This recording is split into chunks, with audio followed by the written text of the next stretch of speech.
Hi, my name is Bill Miller. I was actually a resident here at DCCH when it was an old orphanage from 1932 until 1948.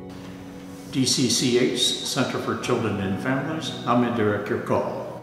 Thank you. In the early days back here at the orphanage, there was only one Sunday of the month that parents could come and visit their children.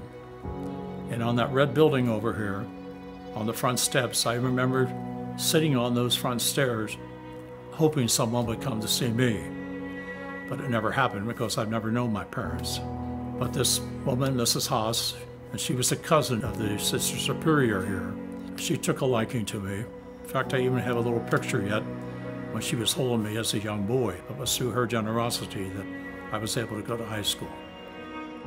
This building here was our original school building, and on this side here, on the first floor, what was called the baby house, and that's where I lived from age 2 until I went to the first grade. This awning here is still the original awning that was built when the building was built, and there's 2 little rooms on the upper floor and the lower floor. That's where the sisters lived. They were always there to supervise us, so they had their quarters right there, so if we got into trouble, it didn't take them long to find us.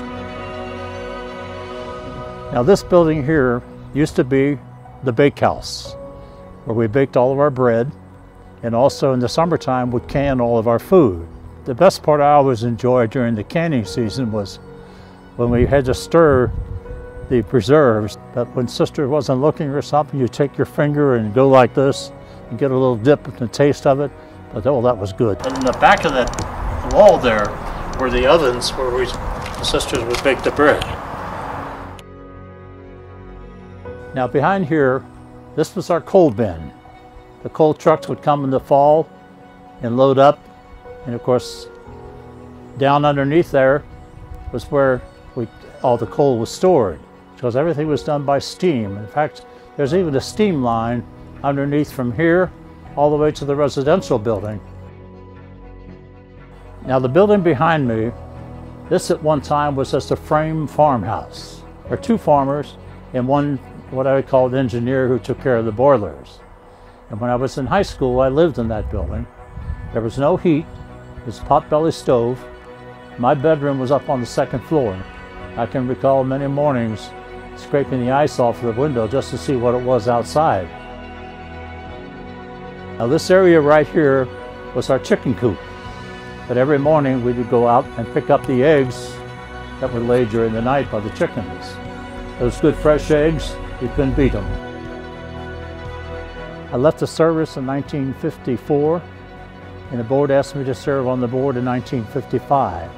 So from 1955 until 1978, when I became a full-time employee, I was on the board even when we were building this building, and even when we merged the 2 orphanages from St. Joseph's in Cold Springs, the old St. John's on this property, and merged into what we now call DCCH, Center for Children and Families.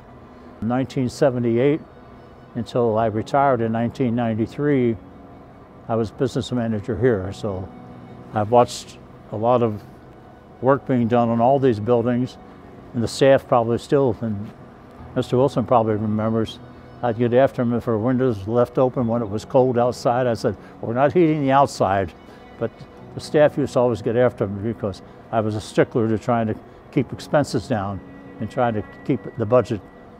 So that, and that was a rewarding job for me. So if I look back at the history of this institution, I owe a lot to it. My whole life was based on the training and support that I had from here, and also to the good Lord. I said that I've been very blessed with all the people He has sent into my life, and without the support, I don't know where I'd be today. One of the children who were being admitted, I never will forget this young child. He looked up there and he said to me, "Is that Jesus?" I said, "Yes." I said, "You see, He's welcoming you here." After I retired from the home, I just decided I would volunteer here. We always man the desk in that building over there. And I also volunteer here as a surrogate parent. Children placed by the state have no other representatives. I always serve on one of those committees and serve as a surrogate to make sure that the child's interest is being protected. The staff here, they're just a great group to work with, and I think they're dedicated young people here who work with these children. But it's been a very rewarding experience.